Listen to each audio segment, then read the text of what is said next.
Welcome to video with Vijay. நான் உங்கள் விஜய். இன்னைக்கு பௌர்ணமி அப்படிங்கிறதுனால நாங்கள் எல்லாரும் சேர்ந்து ஊதியூரில் இருக்கிற கொங்கண சித்தர் கோயிலுக்கு வந்திருக்கோம். அது ரொம்ப பழமையான கோயில். சித்தர்னாலே உங்களுக்கு தெரிஞ்சிருக்கும் எவ்வளோ வருஷம் பழமையானதுன்னு. அதுக்கப்புறம் நாங்கள் கொஞ்சம் ஸ்டெப்ஸ் ஏறி மேலே போனோம். அங்கே சின்னதாக ஒரு முருகன் கோயில் இருந்தது. மலை ஸ்டார்டிங்லேயே இருக்கும். அந்த முருகரை தரிசனம் பண்ணிட்டு அடுத்தது நாங்கள் காட்டு வழி பாதையாக மேலே கொங்கண சித்தர் இருக்கிற இடத்துக்கு போக ஆரம்பித்தோம். போகிறோம் போகிறோம் போகிறோம் போய்கிட்டே இருக்கோம்.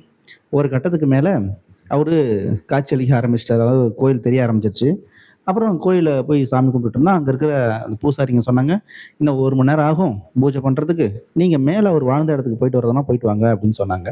சரி வாங்க போலான்ட்டு நாங்க மறுபடியும் மேல ஆரம்பிச்சோம். இன்னும் மேல மேல போக அவருடைய வாழ்ந்த இடத்துக்கு வந்தோம். அங்க தியானம் பண்ண இடத்த பார்த்தோம்.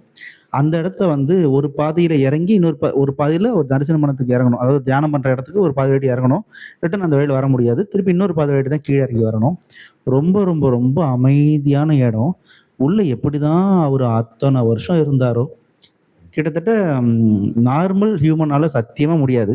அதனால தான் தெய்வ சக்திகள் அவங்க அந்த சித்தர்கள் சுத்தி இருந்துட்டே இருக்கிறது போல இருக்கு.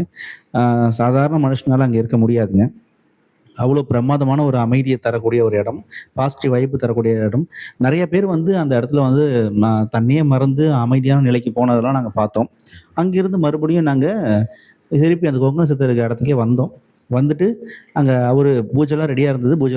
பூஜை பண்ணிட்டாங்க. நாங்க எல்லாரும் தரிசனம் பண்ணி முடிச்சுட்டு, அடுத்தது என்னடான்னு பார்த்தா, அன்னதானம் போட்டுட்டுருந்தாங்க. ஆ ஓகே.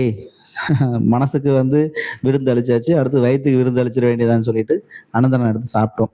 ரொம்ப பிரமாதமான சாப்பாடு.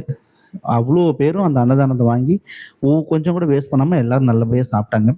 நாங்க அதே சந்தோஷத்தோட மனசும் நிறைஞ்சிருச்சு, வயிறு நிறைஞ்சிருச்சுன்னு சந்தோஷத்தோட, அப்படியே நாங்க கீழ இறங்க ஆரம்பிச்சுட்டோம். அவ்வளோதாங்க. இதுக்கப்புறம் அடுத்த வீடியோல பார்க்கலாம். Thank you.